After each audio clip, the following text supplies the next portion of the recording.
Você já quebrou um copo em casa? Um barulho seco, rápido, seguido de cacos espalhados pelo chão. Vidro quebrado parece o fim da linha. Algo inútil, perigoso, feito apenas para ser varrido e jogado fora. Agora, imagine isso em uma escala impossível de visualizar. Montanhas inteiras feitas apenas de vidro quebrado. Uma quantidade tão grande que, se fosse colocada lado a lado, poderia cobrir cidades inteiras. Parece absurdo pensar que algo tão frágil, tão comum e aparentemente sem valor, possa dar origem a algo novo, limpo e perfeito outra vez. Mas é exatamente essa transformação que vamos acompanhar aqui. Do começo ao fim. Sem atalhos. Porque sair antes significa perder toda a história. Antes de falar em máquinas, fornos ou fábricas, é preciso olhar para o vidro pelo que ele realmente é. O vidro não é apenas um material. Ele é uma presença silenciosa na nossa vida. Está nas janelas que deixam a luz entrar, nas telas que conectam o mundo, nos frascos que guardam alimentos, remédios, memórias. O vidro é transparente, mas quase nunca é percebido. Ele não chama a atenção. Ele serve.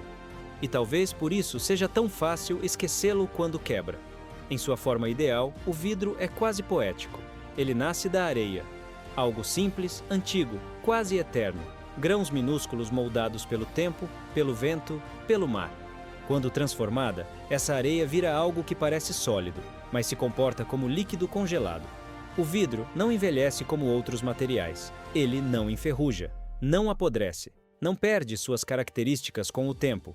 Um objeto de vidro pode atravessar séculos praticamente igual ao dia em que foi feito. É como se o tempo tivesse pouco efeito sobre ele, mas essa mesma perfeição cobra um preço. O vidro não perdoa impactos. Uma queda é suficiente para quebrar tudo em segundos.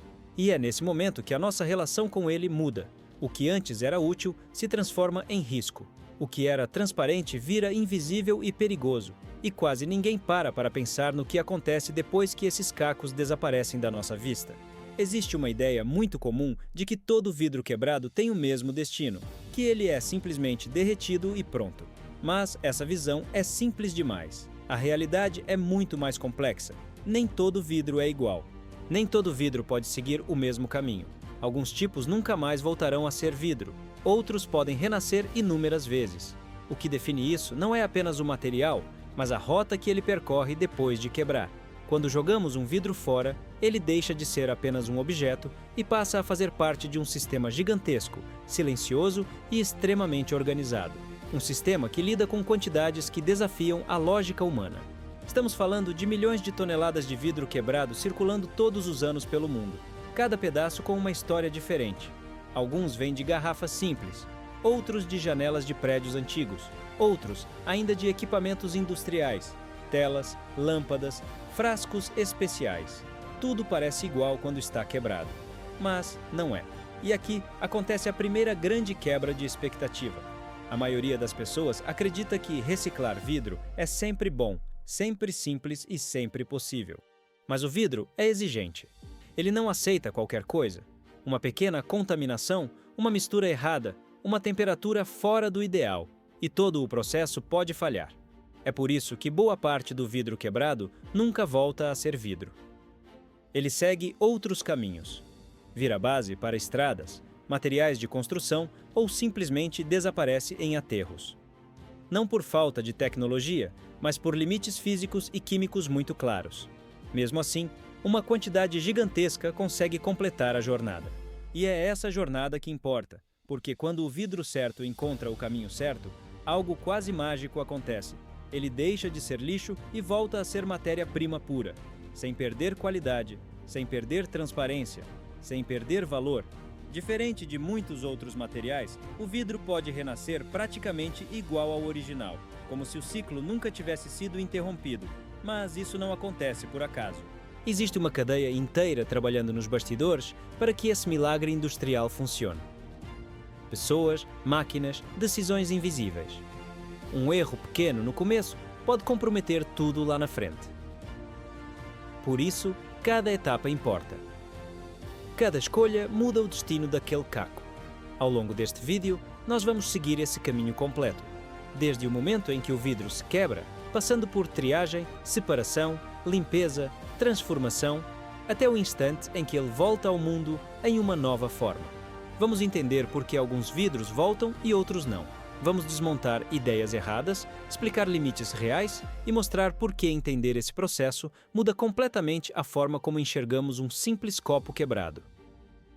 No começo, tudo parece banal. Um caco no chão, um lixo qualquer.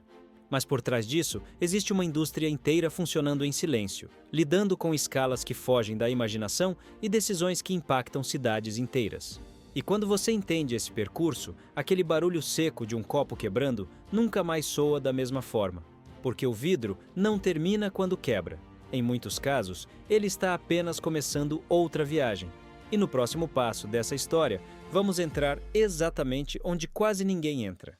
No ponto em que o vidro deixa de ser seu e passa a ser parte de algo muito maior.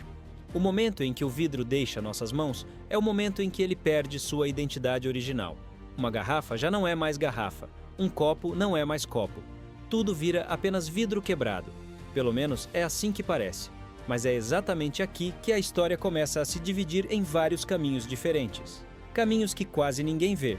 Caminhos que definem se aquele material vai renascer como vidro puro ou se nunca mais voltará a ser o que era. Depois de descartado, o vidro entra em um território invisível para a maioria das pessoas. Caminhões recolhem toneladas todos os dias. Sons de estilhaço se misturam, cores se confundem, formatos desaparecem. O vidro agora é massa, volume, peso. E nessa fase inicial, ele ainda carrega um grande problema. Mistura. Vidro não gosta de companhia errada. Um pequeno pedaço de cerâmica, uma tampa de metal esquecida, restos de plástico ou papel. Tudo isso pode parecer insignificante, mas para o vidro é um risco sério. Porque quando ele voltar ao fogo, qualquer material estranho pode comprometer todo o processo. É por isso que o primeiro grande desafio não é derreter o vidro, é separá-lo. Em centrais de triagem, o vidro passa por uma espécie de peneira moderna. Máquinas vibram, giram, sacodem. Ímãs retiram metais. Jatos de ar empurram plásticos para longe. Sensores identificam materiais que não pertencem ali. Ainda assim, nada é 100% automático. Olhos humanos continuam sendo fundamentais.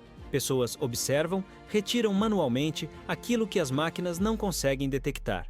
Um trabalho repetitivo, pesado, mas decisivo. Um erro aqui pode custar toneladas perdidas depois. Existe outro detalhe que muda tudo. A cor. Para nós, vidro transparente, verde ou marrom, é quase a mesma coisa. Mas para a reciclagem, não é. Cada cor tem uma composição levemente diferente. Misturar cores pode resultar em um vidro de qualidade inferior, opaco ou instável. Por isso, em muitos lugares, o vidro é separado também por tonalidade. Transparente com transparente. Verde com verde. Marrom com marrom. Parece exagero, mas essa separação define o nível do produto final. Quando essa etapa termina, o vidro já não é mais lixo. Ele recebe um novo nome: cacos limpos, fragmentos preparados, matéria-prima secundária. É um estágio intermediário, onde o material ainda carrega as marcas da quebra, mas já está pronto para renascer. Ainda assim, nem todo vidro chega até aqui. Uma grande parte é descartada antes, justamente por não atender aos critérios mínimos de pureza. Aqui surge outra ideia equivocada muito comum: a de que reciclar vidro sempre economiza energia e recursos. Na prática, só economiza quando o processo é bem feito. Vidro contaminado exige mais calor, mais tempo e gera mais resíduos. Em alguns casos, o custo é maior do que produzir vidro novo a partir da areia. Por isso, decisões técnicas são tomadas o tempo todo, longe do olhar do público, definindo o destino de toneladas de material. Os cacos aprovados seguem então para um ambiente completamente diferente. Fábricas de vidro, lugares que parecem vivos. O calor é constante, o ar vibra. Fornos gigantes funcionam sem parar, dia e noite, durante anos. Eles não podem esfriar. Parar um forno desses significa prejuízo enorme e riscos estruturais. É aqui que o vidro enfrenta sua prova final. Antes de entrar no forno, os cacos passam por mais uma etapa de controle. Qualquer impureza remanescente pode causar bolhas, manchas ou fragilidade no vidro novo. Tudo é pesado, dosado, misturado com cuidado. Em muitos casos, o vidro reciclado é combinado com matéria-prima virgem, areia, calcário, outros minerais. Essa mistura ajuda a garantir estabilidade e qualidade. Quando o vidro entra no forno, ele deixa de ser sólido. A temperaturas extremamente altas, ele volta ao seu estado quase líquido. Não ferve, não evapora. Ele amolece, flui lentamente, como um rio brilhante. Nesse ponto, não existe mais passado. Não existe mais garrafa, copo ou janela. Tudo é apenas vidro em seu estado mais puro. Mas mesmo aqui, no coração do processo, escolhas continuam sendo feitas. O tempo de permanência no forno, a temperatura exata, a velocidade do fluxo. Tudo influencia o resultado. Um ajuste mínimo muda completamente o comportamento do material. O vidro é previsível, mas não é simples. Ele exige precisão constante. Enquanto isso, fora dos fornos, o mundo segue usando vidro sem pensar em nada disso. Abrindo garrafas, fechando janelas, olhando telas, sem imaginar que aquele material pode já ter vivido várias vidas antes, sem saber que cada novo objeto carrega dentro de si decisões invisíveis, falhas evitadas, erros corrigidos. E talvez o mais curioso seja isso. O vidro reciclado de alta qualidade é indistinguível do vidro novo. Não há marcas, não há sinais, não há perda perceptível. Quando o processo é bem feito, ninguém consegue dizer de onde ele veio. É como se a quebra nunca tivesse existido. Mas nem todo vidro chega a esse nível. Alguns são destinados a produtos mais simples, outros a aplicações industriais. Outros ainda não conseguem retornar ao ciclo. E isso não significa fracasso, significa limite. Entender esses limites é parte essencial para compreender o sistema como ele realmente é. No próximo trecho dessa jornada, vamos acompanhar o momento em que o vidro derretido ganha forma novamente. O instante em que algo líquido, incandescente e instável se transforma em objetos precisos, resistentes e prontos para voltar ao mundo. É aqui que o vidro deixa de ser apenas material e volta a ser presença. Dentro da fábrica, o vidro já não faz barulho de cacos. Ele se move em silêncio, brilhando como um rio de luz. É difícil acreditar que aquilo já foi lixo, que já esteve espalhado no chão, esquecido, perigoso. Agora, ele está vivo outra vez. Mas ainda falta um passo crucial: dar forma. Porque vidro derretido, por mais puro que seja, ainda não é nada útil. O momento em que o vidro ganha forma é também o momento em que ele se torna extremamente vulnerável. Diferente do que muita gente imagina, o vidro não nasce duro, ele nasce frágil. Qualquer erro aqui pode condenar todo o lote. Uma bolha invisível, uma espessura desigual, um resfriamento fora do tempo. Tudo isso cria um vidro que parece perfeito, mas que pode falhar muito depois, já nas mãos de alguém. Existem várias maneiras de moldar o vidro, e cada uma cria um destino diferente. Para garrafas e frascos, o vidro líquido é direcionado para moldes. Ele é cortado em porções exatas, como gotas brilhantes, e cai dentro de formas metálicas. Ar comprimido sopra o vidro contra as paredes do molde, criando curvas, gargalos, detalhes. Tudo acontece em segundos. Rápido demais para o olho humano acompanhar, mas cada segundo é calculado. Para vidros planos, como janelas e fachadas, o processo muda completamente. O vidro derretido é despejado sobre uma camada de metal líquido. Ele flutua, se espalha, se nivela sozinho. A gravidade faz o trabalho. O resultado é uma superfície lisa, uniforme, quase perfeita. Algo que parece simples, mas exige um controle absoluto de temperatura e velocidade. Um pequeno desequilíbrio e a folha inteira se perde. Depois de moldado, o vidro ainda não está pronto.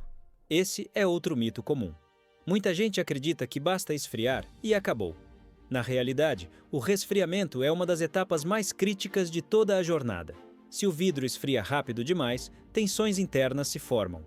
Ele pode parecer resistente, mas carrega uma fraqueza escondida. Um impacto pequeno pode fazê-lo explodir em pedaços. Por isso, o vidro passa por longos túneis de resfriamento controlado. A temperatura diminui lentamente, de forma quase imperceptível. O vidro precisa relaxar, se acomodar, encontrar equilíbrio interno. É um processo silencioso, paciente, que pode durar horas. Aqui, o tempo vale mais do que a pressa. Em alguns casos, o vidro recebe tratamentos adicionais. Pode ser temperado, para ganhar resistência. Pode ser laminado, para segurança. Pode receber camadas especiais que controlam luz, calor ou som. Cada tratamento muda completamente o comportamento do material. O mesmo vidro, a mesma origem, mas destinos totalmente diferentes. E aqui surge outro ponto pouco compreendido. Nem todo vidro reciclado vira algo simples. Existe vidro reciclado em prédios icônicos, em laboratórios, em equipamentos de alta precisão. O que define isso não é o fato de ser reciclado, mas o nível de controle ao longo do caminho. Quando o processo é rigoroso, o vidro reciclado pode atender aos mesmos padrões mais exigentes da indústria. Ainda assim, existe uma hierarquia invisível. Alguns usos exigem vidro absolutamente puro, sem qualquer variação. Para esses casos, a presença de vidro reciclado pode ser limitada, não por preconceito, mas por tolerância técnica. Em outros usos, o vidro reciclado é preferido. Ele exige menos energia no forno, derrete mais rápido, consome menos recursos naturais. Tudo depende do contexto. Enquanto isso, fora da fábrica, o mundo continua ignorando esse detalhe. Para quem compra uma garrafa ou olha através de uma janela, não importa a origem, o vidro cumpre sua função. Ele protege, separa, conecta. Mas por trás dessa simplicidade existe uma coreografia industrial extremamente precisa, repetida todos os dias, em escala gigantesca. É nesse ponto que o vidro começa a acumular histórias invisíveis. Um frasco pode carregar vidro que já foi janela. Uma janela pode carregar vidro que já foi garrafa. O material não lembra, mas o sistema lembra. Cada ciclo ensina algo, cada falha ajusta o processo. A indústria aprende com o próprio erro. E talvez a parte mais fascinante seja essa. O vidro não se desgasta com o ciclo. Ele não perde qualidade por ser reciclado várias vezes. Diferente de outros materiais, ele não se cansa. O limite não está no vidro. Está na nossa capacidade de separá-lo corretamente, de tratá-lo com cuidado, de respeitar suas exigências. Quando o vidro finalmente sai da fábrica, ele parece comum outra vez. Transparente, silencioso, discreto. Nada denuncia a jornada que ele percorreu. Nada indica o calor extremo, as decisões técnicas, as toneladas descartadas para que ele estivesse ali, intacto. Mas essa jornada deixa marcas no sistema, não no objeto. Ela influencia custos, energia, escolhas industriais e até políticas públicas. Porque lidar com milhões de toneladas de vidro quebrado não é apenas uma questão técnica, é uma questão de escala. No próximo passo dessa história, vamos sair da fábrica e olhar para o impacto maior. O que acontece quando esse ciclo se repete em proporções gigantescas? Como decisões invisíveis moldam cidades, economias e a forma como a sociedade enxerga valor. Porque o vidro que você segura na mão é só a ponta de algo muito maior. Quando esse ciclo se repete uma vez, ele parece simples. Quando se repete milhares de vezes, ele vira rotina. Mas quando se repete em escala global, todos os dias, em dezenas de países, com cidades inteiras participando sem perceber, ele se transforma em algo muito maior do que reciclagem. Ele vira infraestrutura invisível, um sistema que sustenta a forma como o mundo funciona. Pouca gente imagina o tamanho real dessa engrenagem. O vidro quebrado não nasce concentrado, ele nasce espalhado. Em casas, bares, hospitais, fábricas, ruas. Cada ponto gera pouco, mas juntos eles criam um fluxo constante, pesado, difícil de parar. Cidades modernas produzem vidro o tempo todo, mesmo sem pensar nisso, e precisam lidar com ele do mesmo jeito que lidam com água, energia ou lixo comum. É aqui que surgem decisões que quase nunca chegam ao público. Onde construir centrais de triagem?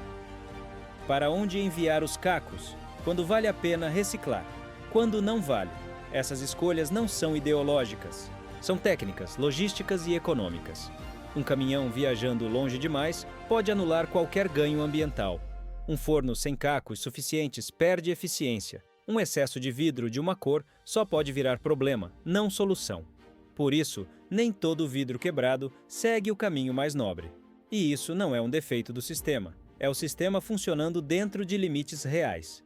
Em algumas regiões, o vidro reciclado volta como garrafa nova em poucos dias. Em outras, ele vira material de construção. Em outras, simplesmente não encontra uso viável. O mesmo caco, destinos completamente diferentes. Aqui aparece um contraste importante. Para quem olha de fora, tudo parece igual. Um objeto de vidro é apenas um objeto de vidro. Mas, dentro da indústria, existe uma diferença enorme entre o vidro comum do dia a dia e o vidro extremo, aquele usado em laboratórios, hospitais, prédios inteligentes, painéis solares, equipamentos científicos. Esse vidro exige controle absoluto. Qualquer variação mínima pode torná-lo inútil. Esse vidro extremo é raro, caro e altamente valorizado. Ele nasce de processos longos, precisos e cuidadosamente monitorados. Às vezes, ele começa com vidro reciclado. Às vezes, não. Depende do uso, depende do risco, depende da tolerância. E isso quebra outra ideia comum: a de que tudo deveria ser reciclado da mesma forma. Na prática, forçar o mesmo caminho para tudo pode gerar mais desperdício, não menos. O vidro comum, aquele que está na sua casa, no mercado, na rua, cumpre outro papel. Ele precisa ser funcional, seguro e acessível. Ele não precisa ser perfeito. Ele precisa ser confiável em massa. É esse vidro que sustenta o cotidiano, que permite que bilhões de pessoas usem o mesmo material sem pensar nele. E é nesse nível que o vidro reciclado mostra sua maior força. Quando usado corretamente, ele reduz extração de areia, diminui consumo de energia, mantém cadeias produtivas ativas e reduz custos. Mas tudo isso só acontece quando o sistema inteiro está alinhado. Não basta boa intenção. É preciso coordenação, informação, investimento, tempo. E aqui surge uma percepção interessante. O valor do vidro não está no objeto final, está no percurso. Um vidro barato pode ter exigido um sistema caríssimo para existir. Um vidro caro pode ter sido produzido de forma simples, mas com altíssimo controle.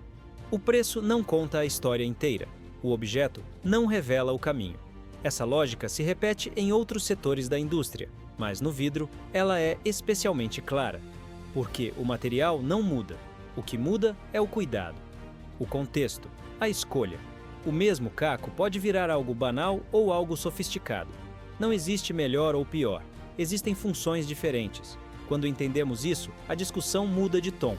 Deixa de ser sobre certo ou errado. Passa a ser sobre adequação, sobre entender onde cada material faz mais sentido, sobre aceitar que nem tudo precisa seguir o caminho mais visível para ter valor. E talvez seja por isso que o vidro seja um símbolo tão poderoso. Ele conecta o simples ao complexo, o doméstico ao industrial, o cotidiano ao extremo. Ele está presente em momentos comuns e em tecnologias avançadas. Ele atravessa séculos sem mudar sua essência, mas se adapta às escolhas humanas.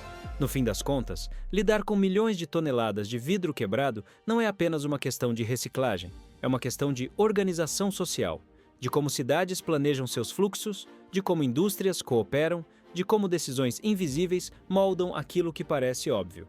Quando você segura um objeto de vidro, você segura o resultado de inúmeras escolhas que nunca viu. Algumas foram acertadas, outras foram descartadas, muitas foram corrigidas ao longo do caminho. E todas elas ajudaram a definir onde aquele vidro iria parar. No próximo e último trecho dessa história, vamos fechar o ciclo. Voltar ao ponto inicial. Olhar novamente para o vidro comum, aquele que quebra na sua mão, e entender por que ele nunca mais será apenas um caco no chão. Porque, depois de conhecer toda essa jornada, a forma como você enxerga o vidro muda para sempre. No começo de tudo, havia apenas um copo quebrado no chão.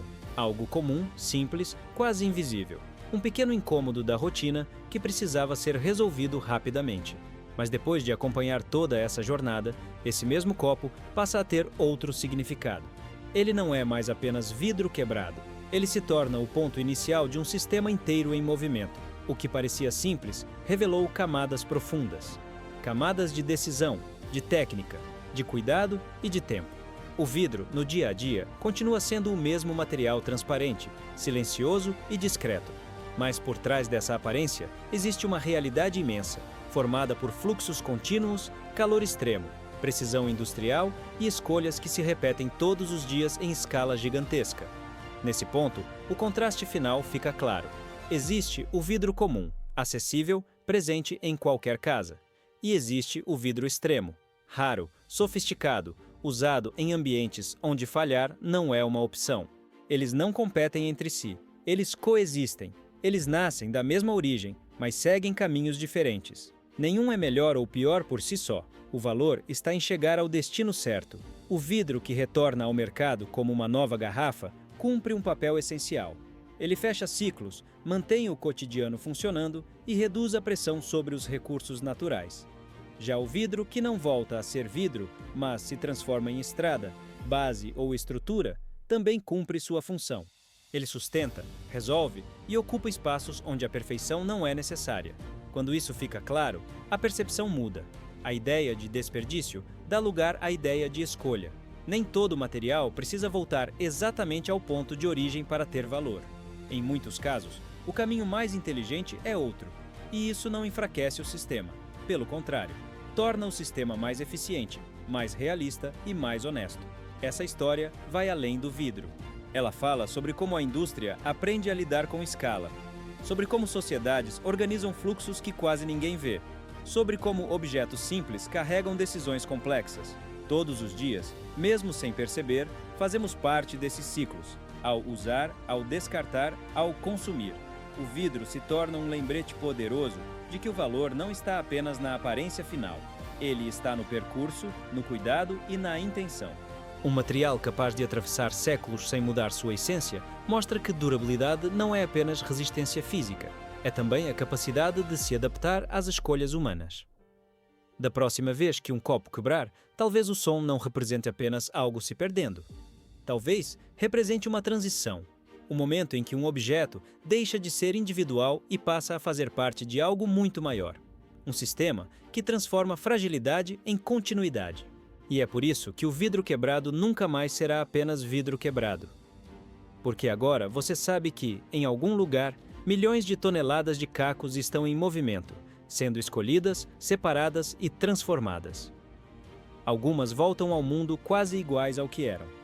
Outras seguem caminhos diferentes. Todas fazem parte da mesma história. Se esse vídeo fez você enxergar o cotidiano de outra forma, deixe seu like. Isso ajuda o canal a continuar contando histórias que normalmente passam despercebidas. Se inscreva para acompanhar as próximas jornadas por trás de coisas comuns que escondem mundos inteiros. E no próximo vídeo, a gente continua explorando como aquilo que parece simples sustenta tudo ao nosso redor.